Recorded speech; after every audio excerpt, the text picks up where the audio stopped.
اعوذ باللہ من الشیطان الرجیم۔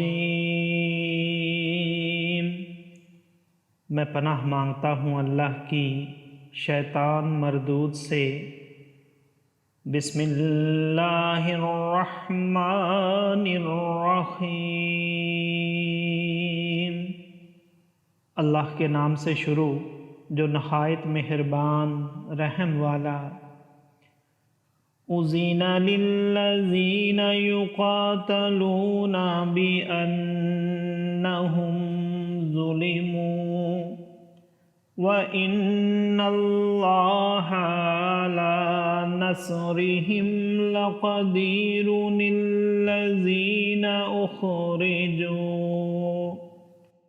الذین اخرجوا من دیارہم بغیر حق الا ان یقولوا ربنا اللہ ولولا دفع اللہ الناس بعضهم ببعض لہدمت صوامع وبیع وصلوات ومساجد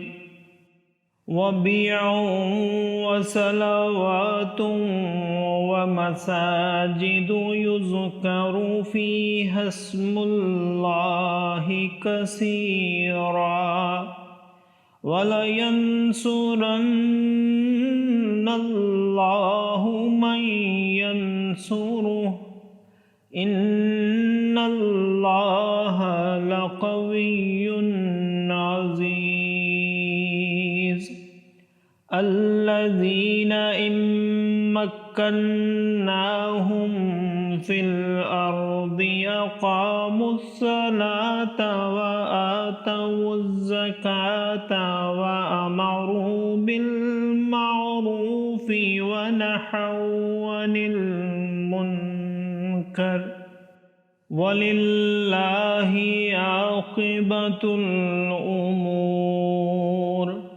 وَإِن يُكَذِّبُوكَ فَقَدْ كَذَّبَتْ قَبْلَهُمْ قَوْمُ نُوحٍ وَعَادٌ وَثَمُودُ وَقَوْمُ إِبْرَاهِيمَ وَقَوْمُ لُوطٍ وَأَصْحَابُ مَدْيَنَ۔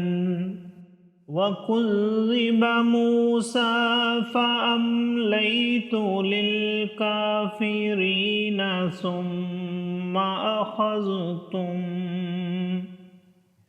فَكَيْفَ كَانَ نَكِيرِ۔ صدق اللہ العظیم۔ پروانگی یعنی اجازت عطا ہوئی انہیں جن سے کافر لڑتے ہیں، اس بنا پر کہ ان پر ظلم ہوا، اور بے شک اللہ ان کی مدد کرنے پر ضرور قادر ہے۔ وہ جو اپنے گھروں سے ناحق نکالے گئے صرف اتنی بات پر کہ انہوں نے کہا ہمارا رب اللہ ہے، اور اللہ اگر آدمیوں میں ایک دوسرے سے دفع نہ فرماتا تو ضرور ڈھا دی جاتی خانقاہیں اور گرجا اور کلیسے اور مسجدیں جن میں اللہ کا بکثرت نام لیا جاتا ہے، اور بے شک اللہ ضرور مدد فرمائے گا اس کی جو اس کے دین کی مدد کرے گا۔ بے شک ضرور اللہ قدرت والا غالب ہے۔ وہ لوگ کہ اگر ہم انہیں زمین میں قابو دیں تو نماز برپا رکھیں اور زکوٰۃ دیں اور بھلائی کا حکم کریں اور برائی سے روکیں، اور اللہ ہی کے لیے سب کاموں کا انجام۔ اور اگر یہ تمہاری تکذیب کرتے ہیں تو بے شک ان سے پہلے جھٹلا چکی ہے نوح کی قوم اور عاد اور سمود اور ابراہیم کی قوم اور لوط کی قوم اور مدین والے اور موسیٰ کی تکذیب ہوئی تو میں نے کافروں کو ڈھیل دی، پھر انہیں پکڑا تو کیسا ہوا میرا عذاب۔ صدق اللہ العظیم۔